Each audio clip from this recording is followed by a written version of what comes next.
Dear students, examination ಹತ್ತಿರ ಬಂದಂಗೆ ತುಂಬ ಜನ ವಿದ್ಯಾರ್ಥಿಗಳಿಗೆ ಒಂಥರ ಭಯ ಕಾಡೋದಕ್ಕೆ ಸ್ಟಾರ್ಟ್ ಆಗುತ್ತೆ, ಕನ್ಫ್ಯೂಷನ್ ಆಗುತ್ತೆ. ಎಕ್ಸಾಮಿನೇಷನಲ್ಲಿ ಯಾವ ರೀತಿಯಾಗಿರ್ತಕ್ಕಂಥ ಕ್ವಶನ್ಗಳನ್ನ ಕೇಳ್ತಾರೆ, ತುಂಬ ಟ್ವಿಸ್ಟ್ ಮಾಡಿ ಕೇಳ್ತಾರೆ, ಅಥವಾ ತುಂಬ ಡಿಫಿಕಲ್ಟ್ ಆಗಿರ್ತಕ್ಕಂಥ ಕ್ವಶನ್ಸ್ಗಳನ್ನ ಕೇಳ್ತಾರೆ, ಅಥವಾ ಓದಿದ್ದೆಲ್ಲ ಅಲ್ಲಿ ನೆನಪಾಗತ್ತಾ ಅಥವಾ ಮರ್ತೋಗ್ಬಿಡ್ತೀನಿ ಅನ್ನತಕ್ಕಂಥ ಭಯ ಕಾಡ್ತಾ ಇರ್ತದೆ. ಯಾಕೆಂದರೆ ಸ್ವಲ್ಪ ನಾವು ಯಾಮಾರಿದ್ರು ಕೂಡ ಅಲ್ಲಿ ಮಾರ್ಕ್ಸ್ ಕಳ್ಕೊಳ್ತೀವಿ, ಕೆಲವೊಂದು ಸರಿ ಫೇಲ್ ಆಗ್ತಕ್ಕಂಥ ಚಾನ್ಸಸ್ ಕೂಡ ಇರುತ್ತೆ. ಸೊ ಹಾಗಾಗಿ ತುಂಬ ಜನ ವಿದ್ಯಾರ್ಥಿಗಳು ಭಯ ಪಡ್ತಾ ಇರ್ತಾರೆ. ಯಾಕೆ ಅಂತಂದರೆ ನಾವು 300 ದಿನ ಕಲ್ತಿದ್ದನ್ನು 3 ಗಂಟೆನಲ್ಲಿ ಬರೆದು ಬರಬೇಕಾಗತ್ತೆ. ಯಾವುದೋ ಜೂನ್ ಜುಲೈ ತಿಂಗಳಲ್ಲಿ ಪಾಠ ಕೇಳಿರ್ತೀವಿ, ಅವಾಗ ಓದಿರ್ತೀವಿ. ಅದು ಮಾರ್ಚ್ ಏಪ್ರಿಲ್ನಲ್ಲಿ ಎಕ್ಸಾಮ್ ಬಂದಾಗ ಅವಾಗ ಓದಿದ್ದು ಇನ್ನೂ ನಮ್ಮ ತಲೆಯಲ್ಲಿ ನೆನಪಿರ್ತದ, ಮರ್ತು ಹೋಗಿಬಿಟ್ಟಿರ್ತದೆ ಅಂತ ಅನಿಸುತ್ತೆ ಅಲ್ವಾ? ಹಾಗೆ ನಾವು ವರ್ಷ ಪೂರ್ತಿ ಕಲ್ತಿದ್ದನ್ನು ಎಕ್ಸಾಮ್ ಹತ್ರ ಬಂದಂಗೆ ಹೇಗೆ ನಾವು ರಿವಿಷನ್ ಮಾಡ್ಕೋಬೇಕು ಅಲ್ವಾ?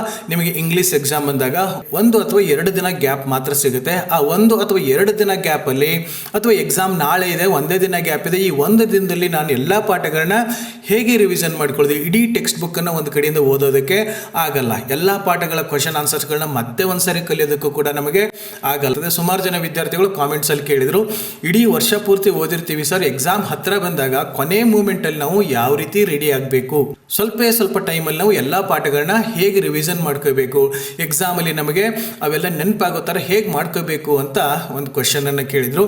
ಸೊ ಅದಕ್ಕೆ ಈ ವಿಡಿಯೋಸ್ಗಳನ್ನ ಮಾಡ್ತಾ ಇದ್ದೀನಿ, ಲಾಸ್ಟ್ ಮೂಮೆಂಟ್ ಪ್ರಿಪರೇಷನ್ ಅಂತ. ಇನ್ನು ಮುಂದೆ ಮಾಡ್ತಕ್ಕಂಥ ವಿಡಿಯೋಸ್ಗಳು ಅಂದರೆ ಪ್ರತಿಯೊಂದು ಟಾಪಿಕ್ಸ್ದು ನಾನು ಕೆಲವೊಂದು ಕೀ ಪಾಯಿಂಟ್ಸ್ಗಳನ್ನ ಕೊಡ್ತಾ ಹೋಗ್ತೀನಿ. ಅದನ್ನು ನೀಟಾಗಿ ಇಟ್ಕೊಳ್ಳಿ.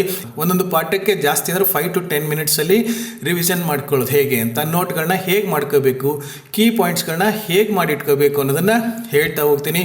ತಾವು ಇದನ್ನು ನೋಡ್ಕೊಂಡು ಹೋಗಿ. ಎಕ್ಸಾಮ್ಗೆ ಇನ್ನು 1 ದಿನ ಇದೆ, 2 ದಿನ ಇದೆ ಅಂತಂದಾಗ ಇದು ತುಂಬ ಯೂಸ್ ಆಗುತ್ತೆ. ಹಾಗಂತ ಹೇಳಿಬಿಟ್ಟು ಇಡೀ ವರ್ಷ ಪೂರ್ತಿ ಓದೋದನ್ನೇ ಬಿಟ್ಟು ಯಾವುದೇ ಪಾಠನ ಕೇಳ್ದೇನೆ, ಕ್ಲಾಸ್ ಅಟೆಂಡ್ ಆಗದೇನೆ ಡೈರೆಕ್ಟಾಗಿ ಇದೇ ಕೀ ಪಾಯಿಂಟ್ಸ್ಗಳನ್ನ ಇಟ್ಕೊಂಡು ನಾವು ಎಕ್ಸಾಮ್ ಬರಿತೀವಿ ಅಂತ ಹೇಳೋದಾದರೆ ಅಲ್ಲಿ ಚೆನ್ನಾಗಿ ಮಾರ್ಕ್ಸ್ ತೊಗೊಳ್ಳೋಕ್ಕೆ ಸಾಧ್ಯ ಆಗಲ್ಲ. ಯುದ್ಧ ಕಾಲೇ ಶಸ್ತ್ರಾಭ್ಯಾಸ ಅಂತ ಹೇಳ್ತಾರಲ್ಲ ಹಾಗೆ, ಎಕ್ಸಾಮ್ ಬಂದಾಗ ಮಾತ್ರ ನಾವು ಓದ್ತಾ ಇದ್ರೆ ಚೆನ್ನಾಗಿ ಮಾರ್ಕ್ಸ್ ತೊಗೊಳಕ್ಕಾಗಲ್ಲ. ವರ್ಷ ಪೂರ್ತಿ ಚೆನ್ನಾಗಿ ಕ್ಲಾಸ್ ಅಟೆಂಡ್ ಮಾಡಿ ಫ್ರೀ ಟೈಮಲ್ಲಿದ್ದಾಗ ನೀಟಾಗಿ ಡಿಟೇಲ್ ಆಗಿರೋ ಟೆಕ್ಸ್ಟ್ ಬುಕ್ಕನ್ನು ಓದಿ, ತಾವು ಇಡೀ ಪಾಠನ ಓದ್ದೇನೆ, ಕ್ಲಾಸ್ ಅಟೆಂಡ್ ಮಾಡ್ದೇನೆ ಕೇವಲ ಈ ಪಾಯಿಂಟ್ಸ್ಗಳನ್ನ ಇಟ್ಕೊಂಡು ಮಾತ್ರ ಎಕ್ಸಾಮ್ಗೆ ಹೋಗ್ತೇನೆ ಅಂದರೆ ಅದು ತಪ್ಪಾಗುತ್ತೆ. ಅಲ್ಲಿ ನಾವು ಅಷ್ಟೊಂದು ಸ್ಕೋರ್ ಮಾಡೋಕ್ಕಾಗಲ್ಲ. ತಮ್ಮ ಫ್ರೀ ಟೈಮಲ್ಲಿ ಚೆನ್ನಾಗಿ ಓದಿ, ಚೆನ್ನಾಗಿ ಅಭ್ಯಾಸ ಮಾಡಿ, ಲಾಸ್ಟ್ ಮೂಮೆಂಟಲ್ಲಿ ಇದನ್ನು ರಿವಿಷನ್ ಮಾಡ್ಕೊಳ್ಳೋದಕ್ಕೆ ಮಾತ್ರ ಬಳಸ್ಕೊಳ್ಳಿ ಅಂತ ಹೇಳ್ತಾ ಇವತ್ತಿನ ಕ್ಲಾಸಲ್ಲಿ ಫಸ್ಟ್ ಟಾಪಿಕ್ ಆಗಿರ್ತಕ್ಕಂಥ ರೋಮಿಯೋ ಆ್ಯಂಡ್ ಜೂಲಿಯಟ್ ಏನಿದೆ ಅದರಿಂದ ನಾವು ಯಾವ ರೀತಿಯಾಗಿರ್ತಕ್ಕಂಥ ಮೇನ್ ಪಾಯಿಂಟ್ಸ್ಗಳನ್ನ ಮಾಡಿಟ್ಕೋಬೇಕು. ಲಾಸ್ಟ್ ಮೂಮೆಂಟಲ್ಲಿ ಅದನ್ನು ನೋಡ್ಕೊಂಡು ಹೋಗಿಬಿಟ್ರೆ ಸಾಕು. ಅಲ್ಲಿ ಯಾವುದೇ ರೀತಿಯಾಗಿರ್ತಕ್ಕಂಥ ಕ್ವಶನ್ಸ್ಗಳನ್ನ ಕೇಳಿದ್ರು ಕೂಡ ತಮಗೆ ಆನ್ಸರ್ ಮಾಡೋದಕ್ಕೆ ಬರ್ತಾ ಇರಬೇಕು. ಹಾಗಾದರೆ ಹೇಗೆ ಪಾಯಿಂಟ್ಸ್ ಮಾಡ್ಕೋಬೇಕು ನೋಡಿ. ಈ ರೋಮಿಯೋ ಮತ್ತು ಜೂಲಿಯಟ್ ಅಂತ ಫಸ್ಟ್ ಟಾಪಿಕ್ ಏನಿದೆ ಇದರಿಂದ ತಾವು ಎಕ್ಸಾಮಿನೇಷನಲ್ಲಿ ಈಸಿಯಾಗಿ ಮಾರ್ಕ್ಸ್ ತಗೋಬಹುದು. ಇದಕ್ಕೆ 3 hours ಟೀಚಿಂಗ್ ಟೈಮ್ ಅಂತ ಕೊಟ್ಟಿದ್ದಾರೆ. ಅಂದರೆ ಇಲ್ಲಿ 3 marks ಅಲರ್ಟ್ ಆಗಿರ್ತದೆ.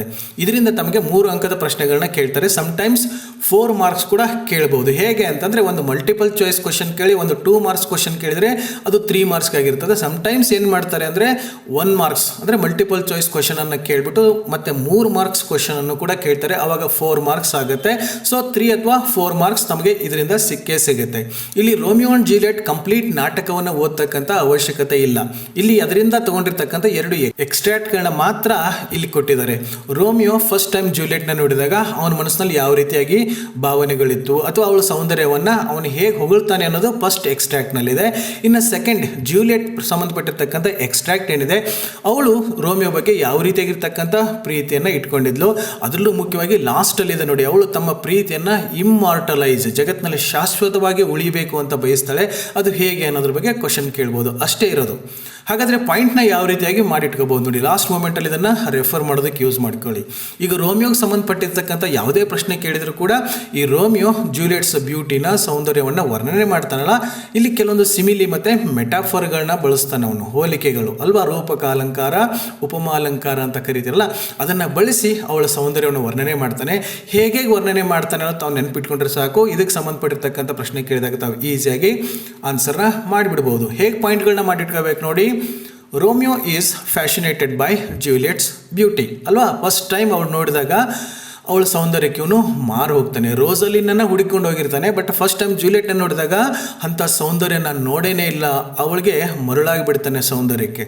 ಯಾಕೆ ನಾನು ಎಕ್ಸ್ಪ್ಲೇನ್ ಮಾಡ್ಕೊಂಡು ಹೋಗ್ತಾ ಇದ್ದೀನಿ ಅಂದರೆ ಸಮ್ಟೈಮ್ಸ್ ಈ ಪಾಯಿಂಟ್ಗಳು ಮೀನಿಂಗ್ ಗೊತ್ತಿಲ್ಲ ಅಂದರೆ ಸ್ವಲ್ಪ ನಾನು ಕನ್ನಡದಲ್ಲಿ ಹೇಳ್ತಾ ಹೋಗ್ತೀನಿ, ಅದರ ಅರ್ಥ ಗೊತ್ತಾದರೂ ಕೂಡ ತಮಗೆ ನೆನ್ಪಿಟ್ಕೊಳ್ಳೋಕ್ಕೆ ಈಸಿ ಆಗಲಿ. ಇನ್ನು next point, Romeo feels that she teaches the torches to burn bright ರೋಮಿಯೋಗೆ ಅನ್ಸುತ್ತೆ ಅವಳು ಎಷ್ಟು ಬ್ರೈಟಾಗಿ ಹೊಳಿತಾ ಇದ್ಲು ಅಂತಂದರೆ ಅಲ್ಲಿರ್ತಕ್ಕಂಥ ಟಾರ್ಚಸ್ ಏನದಲ್ಲ ದೀವಟಿಗೆಗಳಿದ್ವಲ್ಲ ಅದಕ್ಕೆ ಅವಳು ಹೇಗೆ ಹೊಳಿಬೇಕು ಅನ್ನೋದನ್ನ ತಿಳಿಸ್ಕೊಡೋ ಥರ, ಅಂದರೆ ಅವಳ ಸೌಂದರ್ಯ ಆ ಬೆಳಕಿಗಿಂತ ಚೆನ್ನಾಗಿ ಹೊಳಿತಾ ಇತ್ತು ಅಂತ ಅರ್ಥ. ಇನ್ನು ನೆಕ್ಸ್ಟ್ ಏನು ಹೇಳ್ತಾನೆ, she is as rich jewel in an Ethiop's ear. ಈ ಕತ್ತಲಿನಲ್ಲಿ ಸಂಜೆ ಟೈಮಲ್ಲಿ ಅದು ಡ್ಯಾನ್ಸ್ ಪಾರ್ಟಿ ಇತ್ತಲ್ಲ ಸಫರ್, ಅಲ್ಲಿ ಅವಳು ಹೇಗೆ ಕಾಣ್ತಾ ಇದ್ಲು, ಕತ್ತಲಿನಲ್ಲಿ ಅವಳು ಹೇಗೆ ಹೊಳಿತಾ ಇದ್ಲು ಅಂತಂದರೆ ಈ ಇಥಿಯೋಪ್ಸ್, ಈ ಆಫ್ರಿಕನ್ ವುಮೆನ್ ತುಂಬ ಕಪ್ಪಗೆ ಇರ್ತಾರಲ್ಲ ಅವರ ಕಿವಿನಲ್ಲಿರ್ತಕ್ಕಂಥ ಈ ಚಿನ್ನದ ಒಡವೆ ಹೇಗೆ ಎದ್ದು ಕಾಣಿಸುತ್ತೋ ಹಾಗೆ ಕತ್ಲಿನಲ್ಲಿ ಕೂಡ ಇವಳು ಹೊಳಿತಾ ಇದ್ಲು. ಈ ಪಾಯಿಂಟನ್ನೇ ನೆನ್ಪಿಟ್ಕೊಂಬಿಡಿ, rich jewel in an Ethiop's ear. ಇನ್ನು ನೆಕ್ಸ್ಟ್ ಪಾಯಿಂಟ್ ಏನಿರ್ತದೆ, Juliet's beauty is too rich for use too dear for earth. ಇದ್ರ ತಮಗೆ ಅರ್ಥ ಗೊತ್ತಿಲ್ಲ ಅಂತಂದರೆ ಅಟ್ಲೀಸ್ಟ್ ಇದು ಇದ್ದಂಗೆ ಬರೆಯ ಕೊಡಿ, ಆ ಪೋಯಮಲ್ಲಿ ಇದ್ದಂಗೆ ಇಲ್ಲಿ ಕೊಟ್ಟಿದ್ದೀನಿ. ಅವಳ ಸೌಂದರ್ಯ ಹೇಗಿತ್ತು ಅಂತಂದರೆ ಈ ಜಗತ್ತಿನಲ್ಲಿ ಅನರ್ಘ್ಯ ರತ್ನ ಇದ್ದಂಗೆ, ಭೂಮಿನೇ ಅದಕ್ಕೆ ಸೂಟೇಬಲ್ ಅಲ್ಲ ಅಂಥ ಸೌಂದರ್ಯ ಅವಳ ಹತ್ರ ಇತ್ತು ಅಂತ ಹೇಳ್ತಾನೆ. ಇದ್ರ ಬಗ್ಗೆ ಪೋಯಮಲ್ಲಿ ತಾವು ನೀಟಾಗಿ ಕೇಳ್ಕೊಂಡಿರ್ತೀರಾ. ಇನ್ನು next point, she is like a snowy dove trooping with crow. ಇದನ್ನು ತಾವು ಈಸಿಯಾಗಿ ನೆನ್ಪಿಟ್ಕೋಬೋದು. ಆ ಬೇರೆ ಹೆಣ್ಮಕ್ಳ ಜೊತೆಗೆ ಇವಳೇನು ಡ್ಯಾನ್ಸ್ ಮಾಡ್ತಾ ಇದ್ಲಲ್ಲ ಅಲ್ಲಿ ಹೇಗೆ ಕಾಣ್ತಾ ಇದ್ಲು ಅಂದ್ರೆ ಕಾಗೆಗಳ ಗುಂಪಿನಲ್ಲಿ ಒಂದು ಬಿಳಿ ಪಾರಿವಾಳ ಥರ ಕಾಣ್ತಾ ಇದ್ಲು, snowy dove trooping with crow. Next point, Romeo wants to touch her hands and get his rude hands blessed. ಈ ಡ್ಯಾನ್ಸ್ ಎಲ್ಲ ಮುಗಿದಾದ್ಮೇಲೆ ಅಟ್ಲೀಸ್ಟ್ ಅವಳು ಮಾತಾಡ್ಸೋಕ್ಕಾಗಿಲ್ಲ ಅಂದ್ರೆ ಅಟ್ಲೀಸ್ಟ್ ಅವಳ ಕೈನಾದರೂ ಟಚ್ ಮಾಡಬೇಕು ಅಂತ ಅನ್ಕೋತಾನೆ. ಹಾಗೆ ಅವಳ ಸಾಫ್ಟ್ ಮತ್ತು ಜೆಂಟಲ್ ಟಚ್ಚಿಂದ ಏನಾಗುತ್ತೆ, ನನ್ನ ಕೈಗಳು ಪಾವನ ಆಗ್ತವೆ ಅಂತ ಅವನು ಅಂದ್ಕೋತಾನೆ. ಇನ್ನು ಲಾಸ್ಟ್ ಈ ಪಾಯಿಂಟನ್ನು ನೆನ್ಪಿಟ್ಕೊಳ್ಳಿ, he feels that it is true love. ಇಲ್ಲಿವರೆಗೆ ನಾನು ಇಂಥ ಪ್ರೀತಿ ಮಾಡೇ ಇರಲಿಲ್ಲ, ನನಗೆ ಈ ಭಾವನೆಗಳು ಬಂದೇ ಇರಲಿಲ್ಲ, ಇದು ನಿಜವಾಗಿರ್ತಕ್ಕಂಥ ಪ್ರೀತಿ ಅನಿಸುತ್ತೆ. And he had never seen such beauty before. ಅಂಥ ಸೌಂದರ್ಯವನ್ನು ನಾನು ಮುಂಚೆ ಎಲ್ಲೂ ನೋಡೋಕ್ಕೆ ಆಗೇನೇ ಇಲ್ಲ ಅಂತ ಅವನಿಗನ್ಸುತ್ತೆ. ಈ ರೀತಿಯಾಗಿ ಇಷ್ಟು ಪಾಯಿಂಟ್ ಮಾಡಿ ಇಟ್ಕೊಂಡ್ರೆ ಸಾಕು. ಇದಕ್ಕೆ ಸಂಬಂಧಪಟ್ಟಿರ್ತಕ್ಕಂಥ ಯಾವುದೇ ಪ್ರಶ್ನೆಗಳು ಕೇಳಿದ್ರು ಕೂಡ ತಮಗೆ ಆನ್ಸರ್ ಬರೋಕ್ಕೆ ಸಾಧ್ಯ ಆಗುತ್ತೆ. ಅಥವಾ ಏನಾದರೂ 3 ಮಾರ್ಕ್ಸ್ ಕ್ವಶನ್ ಕೇಳಿಬಿಟ್ರು ರೋಮಿಯೋ ಡೈಲಾಗ್ ಬಗ್ಗೆ ಅಂದರೆ ಇದೇ ಪಾಯಿಂಟ್ಸ್ಗಳನ್ನ ನೀವು ಪಾಯಿಂಟ್ ವೈಸ್ ಬರೋ ಬದಲಾಗಿ ಒಂದು ಪ್ಯಾರಾಗ್ರಾಫಲ್ಲಿ ಈ ಥರ ಬರೆದ್ಬಿಡ್ಬೋದು. ಆವಾಗ ನಿಮಗೆ 3 ಮಾರ್ಕ್ಸ್ ಕ್ವಶನ್ಗೆ ಇದು ಆನ್ಸರ್ ಆಗಿಬಿಡ್ತದೆ. ಇನ್ನು ಜೂಲಿಯಟ್ಗೆ ಸಂಬಂಧಪಟ್ಟಿರ್ತಕ್ಕಂಥ ಎಕ್ಸ್ಟ್ರಾಕ್ಟ್ ಏನಿದೆ ಅದರಲ್ಲಿ ನಾವು ಯಾವ ರೀತಿ ಪಾಯಿಂಟ್ಸನ್ನು ಮಾಡಿಟ್ಕೋಬೇಕು ನೋಡಿ. Juliet describes Romeo's charm. ಇವನ ಚಾರ್ಮನ್ನು ಅವಳು ವರ್ಣನೆ ಮಾಡ್ತಾಳೆ. Romeo is like a day comes at night. Romeo ಕತ್ಲಿನಲ್ಲಿ ಹೇಗೆ ಬರ್ತಾನೆ ಅಂತಂದರೆ ರಾತ್ರಿ ಕತ್ಲಿನಲ್ಲಿ ಇವನು ಬೆಳಕು ಬಂದಂಗೆ ಬರ್ತಾನೆ, ಹಗಲು ಬಂದಂಗೆ ಬರ್ತಾನೆ. He is whiter than a new snow ಅಂತ ಹೇಳ್ತಾಳೆ. ಇದನ್ನು ಪೋಯಮಲ್ಲಿ ಯಾವ ರೀತಿಯಾಗಿ ಕೊಟ್ಟಿದ್ದಾರೆ, the new snow on raven's back. ಕಪ್ಪಗಾಗಿರ್ತಕ್ಕಂಥ ಈ ರವಿನ್ ಹಕ್ಕಿ ಏನಿದೆ ಅದ್ರ ಬೆನ್ನ ಮೇಲೆ ಬಿದ್ದಿರ್ತಕ್ಕಂಥ ಈ ಹಿಮ ಏನಿದೆ ಹಾಗೆ ಅವನು ಕತ್ಲಿನಲ್ಲಿ ಬರ್ತಾ ಇದ್ದ. ನೆಕ್ಸ್ಟ್ ಪಾಯಿಂಟ್ ಹೇಗೆ ಮಾಡ್ಕೋಬೇಕು, Juliet tells the night that after Har death take her Romeo and turn him into little stars. ಈ ಲಾಸ್ಟ್ 3-4 ಪಾಯಿಂಟ್ ಏನಿದಾವೆ ಇದನ್ನು ನೀಟಾಗಿ ನೆನ್ಪಿಟ್ಕೊಳ್ಳಿ. ಯಾಕೆಂದರೆ 3 ಮಾರ್ಕ್ಸ್ಗೆ ಇದೇ ಪಾಯಿಂಟ್ಗಳನ್ನ ಸೇರಿಸ್ಕೊಂಡು ತಾವು ಆನ್ಸರ್ ಮಾಡ್ಬೋದು. ಅವರ ಪ್ರೀತಿಯನ್ನು ಅವಳು ಹೇಗೆ ಇಮ್ಮಾರ್ಟಲೈಸ್ ಮಾಡೋದಕ್ಕೆ ಇಷ್ಟಪಡ್ತಾಳೆ ಅಂತ ಕೇಳಿದಾಗ ಈ ಪಾಯಿಂಟ್ಗಳನ್ನ ಬರೆದ್ರೆ ಸಾಕು, ಅದಕ್ಕೆ ಆನ್ಸರ್ ಆಗುತ್ತೆ. ಅವಳು ಕತ್ಲಾಗಿ ಹೇಳ್ತಾಳೆ, ನಾನು ಸತ್ತೋದ ಮೇಲೆ ಏನು ಮಾಡಬೇಕು, take her Romeo and turn him into little stars. ಈ ರೋಮಿಯೋನ ತಗೊಂಡೋಗಿ ಆಕಾಶದಲ್ಲಿ ನಕ್ಷತ್ರನ ಮಾಡಿ ನೀನು ಅಂತ ಕತ್ಲೆ ಕೇಳ್ಕೊಳ್ತಾಳೆ. ಅವಾಗ ಏನಾಗುತ್ತೆ, he would make the face of heaven so fine. ಅಂದರೆ ಆಕಾಶದ ಮುಖ, ಇಲ್ಲಿ ಹೆವೆನ್ ಅಂತಂದರೆ ತಾವು ಆಕಾಶ ಅಂತ ಅರ್ಥ ಮಾಡ್ಕೊಳ್ಳಿ. ಆಕಾಶ ಇನ್ನೂ ಚೆನ್ನಾಗಿ ಕಾಣಿಸುತ್ತೆ ಅಂತ ಹೇಳ್ತಾಳೆ. ಅವಾಗೇನಾಗುತ್ತೆ, ಬೈ ಲವಿಂಗ್ ದ ನೈಟ್ ಜನ ಎಲ್ಲ ರಾತ್ರಿನ ಇಷ್ಟಪಡೋಕ್ಕೆ ಸ್ಟಾರ್ಟ್ ಮಾಡ್ತಾರೆ. People forget the garish sun. ಹಗಲಿನಲ್ಲಿ ಸುಡ್ತಕ್ಕಂಥ ಸೂರ್ಯನ ಬಿಟ್ಟು ಎಲ್ಲರೂ ರಾತ್ರಿಯನ್ನೇ ಇಷ್ಟಪಡೋಕ್ಕೆ ಸ್ಟಾರ್ಟ್ ಮಾಡ್ತಾಳೆ. In this way she wants to immortalize their love ಅಂತ ಬರೆದ್ರೆ ಸಾಕು. ಅವಳು ಹೇಳ್ತಕ್ಕಂಥ ಮಾತುಗಳು ಇಲ್ಲಿ ಮುಗಿದೋಗುತ್ತೆ. ಇದಕ್ಕೆ ಸಂಬಂಧಪಟ್ಟಿರ್ತಕ್ಕಂಥ ಯಾವುದೇ ಪ್ರಶ್ನೆ ಕೇಳಿದ್ರು ಕೂಡ ತಮಗೆ ಈ ಪಾಯಿಂಟ್ಸ್ಗಳು ನೆನಪಿತ್ತು ಅಂತಂದರೆ ಆನ್ಸರ್ ಮಾಡೋದಕ್ಕೆ ತುಂಬ ಈಸಿ ಆಗುತ್ತೆ ಅಂತ ಹೇಳ್ತಾ ಈ ಪಾಯಿಂಟ್ಸ್ಗಳನ್ನ ಬರೆದಿಟ್ಕೊಳ್ಳಿ. ಲಾಸ್ಟ್ ಇನ್ನೇನು 1 ಗಂಟೆ ಉಳಿದದೆ, 2 ಗಂಟೆ ಉಳಿದದೆ, ಆ ಟೈಮಲ್ಲಿ ಇವುಗಳನ್ನ ಒಂದು ಸಾರಿ ನೋಡ್ಕೊಂಡು ಹೋಗ್ಬಿಡಿ.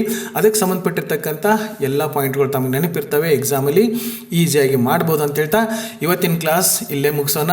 ಇನ್ನು ನೆಕ್ಸ್ಟ್ ಕ್ಲಾಸಲ್ಲಿ ಮುಂದಿನ ಟಾಪಿಕ್ ಜೊತೆಗೆ ಮತ್ತೆ ಸಿಗೋಣ. So till then take care.